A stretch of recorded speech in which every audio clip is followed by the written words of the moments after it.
Sir, हम देखते हैं कि पाकिस्तान की काविशों के नतीजे में अमेरिका और ईरान के मबैन मुबाहिदा तो तय पा गया और सीज़ फायर जो कि आर्जी था वो मुस्तकिल जंग बंदी में भी कन्वर्ट हो गया। लेकिन उसके बावजूद हमने देखा कि अब नया हुरमज़ में सूरत हाल एक मरतबा फिर एस्केलेट हुई है।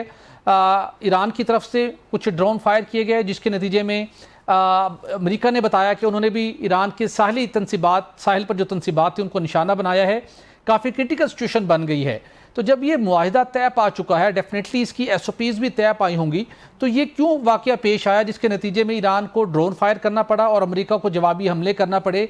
और ये सिचुएशन क्या दोबारा वक्ती तौर पर अब नया हुरमज़ बंद होने का बायस तो नहीं बनने जा रही? देखिए, मुआहिदा हो चुका है, बहुत डेलिब्रेशन के बाद हुआ।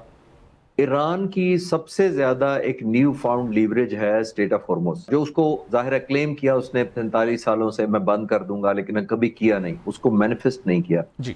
मेरे जैसे और बहुत से थे जो समझते थे कि पता नहीं इतना इफेक्टिव ईरान उसको क्लोज कर सकेगा या नहीं कर सकेगा, इंक्लूडिंग अमेरिका, जिसको हैरत हुई कि बड़ा इफेक्टिवली ईरान ने उसको ब्लॉक कर लिया। अब जब ब्लॉक कर लिया तो वो बहुत बड़ा लीवरेज मिल गया ईरान को आने वाले वक्तों के लिए, एक न्यू फाउंड लीवरेज के वो कर सकता है। फिर उसने रीजनलाइज भी कर दिया, जंग को खित्ते में फैला दिया। तो खास तौर पर स्टेट ऑफ हॉर्मुज़ जो है उसको ये पता है कि उसके लिए बार्गेनिंग चिप है बहुत बड़ी। दैट मीन्स कि जितना ज्यादा इफेक्टिव या जितना effectively state of Hormuz manage करेगा ईरान, उसको लीवरेज उतनी ही अमेरिका मज़ाकरात में आने वाले वक्तों में देगा। ठीक। इसीलिए ईरान उस पर टॉलरेंस नहीं चाहता कि कोई भी न्यू नॉर्मल, कोई भी बहरी जहाज अनचेक्ड, अननोटिस्ड और विदाउट परमिशन चला जाए।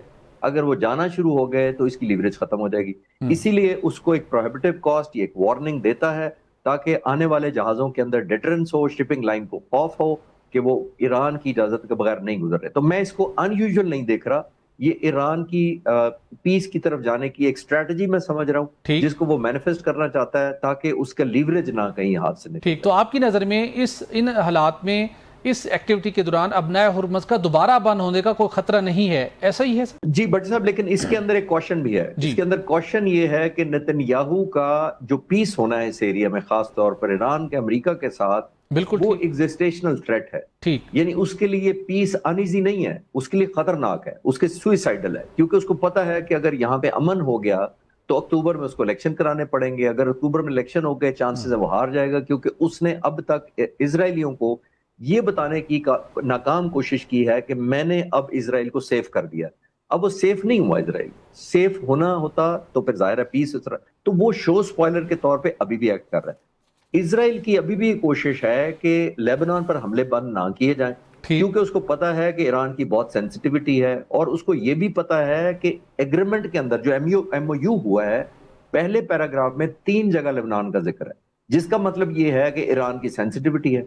इसको मद्देनजर रखते हुए नेतन्याहू लेबनान पर हमले करता रहना चाहता है ताकि ईरान को इश्तियाल दिलाया जाए, वो दोबारा वॉर में एंगेज हो। बिल्कुल ठीक। और नेतन्याहू को ये यकीन है कि ये लीवरेज उस वक्त तक है जब तक अमेरिकन प्रेसिडेंट, फिर अगर ये जंग छिड़ गई ईरान और इजराइल के दरमियान, तो नेतन्याहू को ये ख्याल है कि प्रेसिडेंट ट्रंप फिर कूद पड़ेंगे उनके हक में। ये आखिरी जुमला इसके ऊपर ये है कि इसमें नेतन्याहू के खत को जो रेन इन करने की या बाज रखने की सबसे बड़ी जिम्मेदारी प्रेसिडेंट ट्रंप पर है। उन्होंने अपने दस्तखत पब्लिक में किए हैं, हम चैनल्स में आपने दिखाए थे।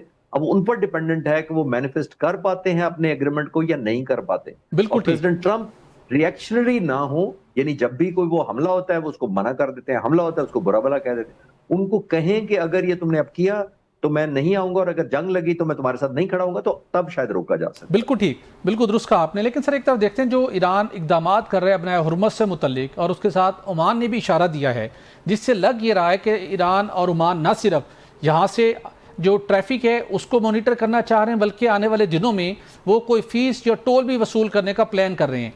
जबकि अमेरिका समेत दीगर आलमी ममालिक वो तो इस बात के वाज़े तौर पर कह रहे हैं कि ये इंटरनेशनल एक वाटरवेज हैं, यहाँ पर आप कोई फीस वसूल नहीं कर सकते। तो आपको लगता है कि जिस किस्म की ईरान की सुपर उसकी ये एक मॉनिटरिंग हो रही है, और जिस तरीके से ईरान अपना हुरमज़ के अंदर अब अपना डेटा शो कर रहा है, ये आने वाले दिनों में कोई फीस या टोल कलेक्शन की शक्ल में सामने आ सकता है? मेरा ख्याल ये है कि ईरान इसको लीवरेज के तौर पे इस्तेमाल कर रहा है भट्टी साहब, जो अल्टीमेट नेगोशिएशन होनी है। इसीलिए मैंने पहले सवाल के जवाब में कहा कि वो एज ए रिट के तौर पे इस्तेमाल कर रहा है। वो अमेरिका को, खास तौर पर दुनिया को आम तौर पर बताना चाहता है कि स्टेट ऑफ हॉर्मुज़ मेरे कंट्रोल में है और बड़े इफेक्टिव अंडर कंट्रोल है।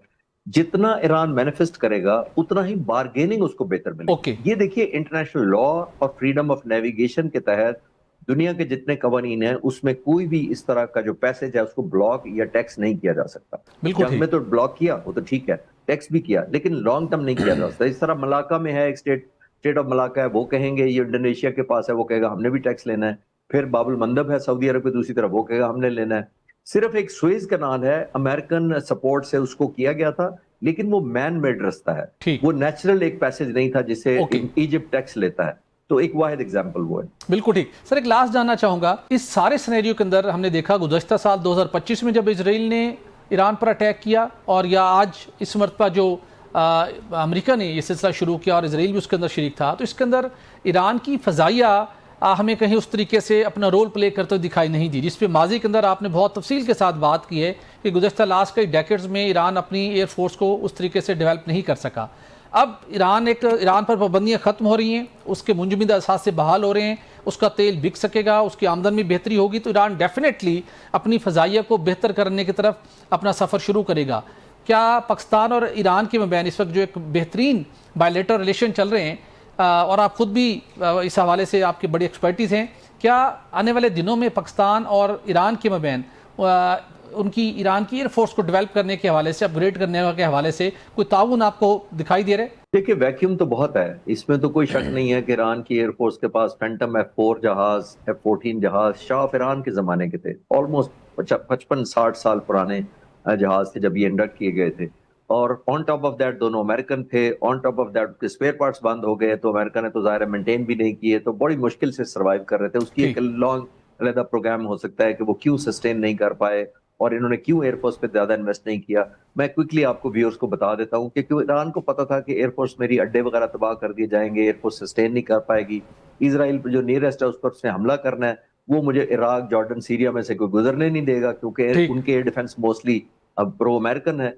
तो इस वजह से शायद उन्होंने अपनी एयरफोर्स पर उस तरह फोकस नहीं किया। बिल्कुल ठीक। अब कमिंग बैक टू दिस, देखना पड़ेगा कि अमेरिका कितना कंफर्टेबल है पाकिस्तान की। ये मेरा अपना तज्जिया है, मैं ऑफिशियल नहीं कह सकता, वो तो हमारे मिलिट्री पॉलिटिकल लीडरशिप जाने, लेकिन देखना ये पड़ेगा कि अमेरिका का कितना कंफर्टेबल है। देखिए, अब जंग अमेरिका के साथ हुई है, इसका मतलब है खुदा न खास्ता कल दोबारा इसी तरह एस्केलेट होते हैं, हालात खराब होते हैं, तो फिर पॉसिबिलिटी यही है कि इजराइल और अमेरिका ना कहीं कूद पड़े।